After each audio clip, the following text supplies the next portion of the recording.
Good morning, gamers! Welcome to episode 2 of Mr. V at PCA. So we're going to continue from yesterday with working on our little game in GameLab here. So if you remember, yesterday I accidentally had my face covering the top dashboard, so I moved it around a little bit. Hopefully you can see everything now.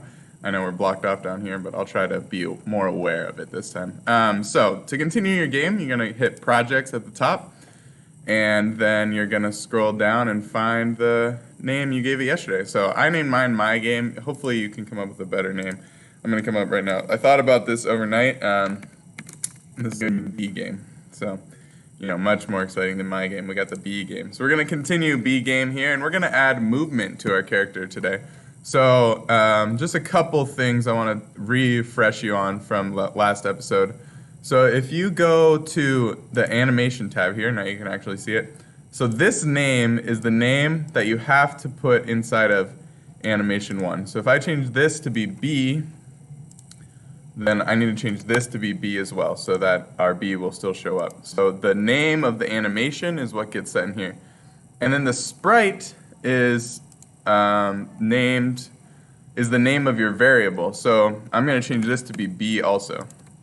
Now this is a little confusing because I named my sprite B and the name of my animation is B. So I'm going to, just to be perfectly clear, I'm going to call this the B animation. So then it's just good to name things properly in computer science because it can be a little confusing if you have a variable B and then the animation is called B also. It's just a little confusing. So right now we have a variable named B, which is a sprite variable, and its animation is set to the B animation.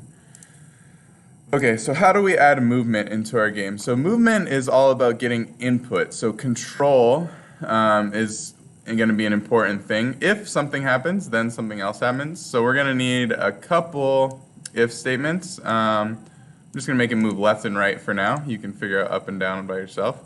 So if something happens, then we do something. So the way an if statement works is this can either be a true or a false value. It's called a Boolean value in the condition of a if statement. So if statements are sometimes called conditionals because they only run the code inside of this block if this is true. So if you go to text mode, you'll see there's these brackets here. So line 7 of our code only gets run if this is true. So remember, this draw is an infinite loop, so it's going to keep going through and it'll say if the left arrow is pressed, then move our B to the left. If the right arrow is pressed, then move our B to the right.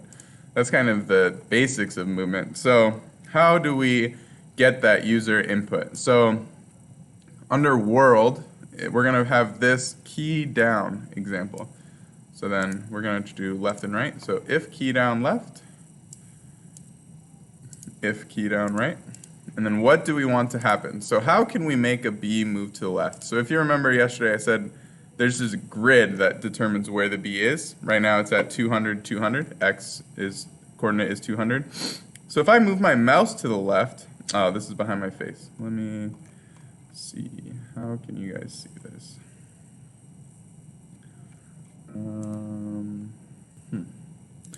Well, you'll just have to believe me because I can't figure out how to show you what's behind my face. I guess I could zoom out like that, but then it'll be hard to see. But anyway, if I move my mouse to the left, you can kind of see the x coordinate is decreasing. So it's kind of like, it's just your normal xy plane in math. A positive x, you can see it right here is a great place to look. So x of 400 is on the right of the screen, x of 0 is on the left of the screen. So to move our B to the left, we want to move the x coordinate to the left. So we're going to need some math first. We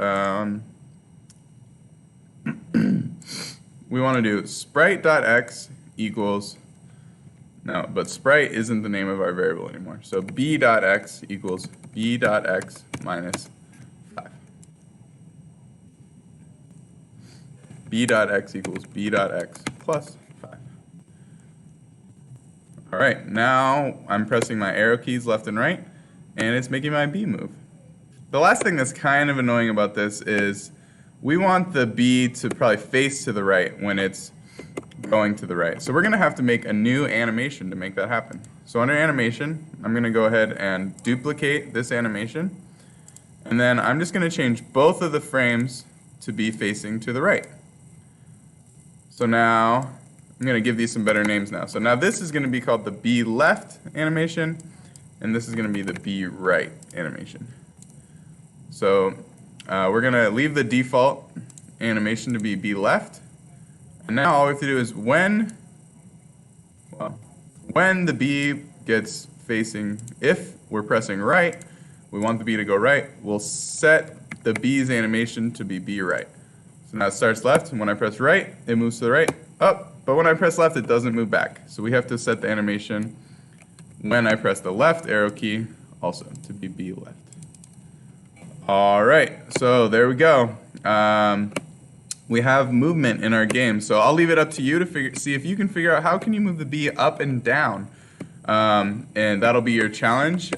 But make sure to like and subscribe to my channel, and then on our next video, we're gonna start adding some flowers. I'm thinking this game is about a bee who's gonna collect some pollen to make honey. That sounds like a fun game. So we're gonna make this bee walk around and collect some pollen. Maybe there'll be some enemies. I don't know. Drop in the comments section what you want to see in this bee game. If you have a better name, maybe that'd be cool too. But that's it for episode 2 of Mr. V at PCA. Hope you have a great day, and I'll see you later, Pythons.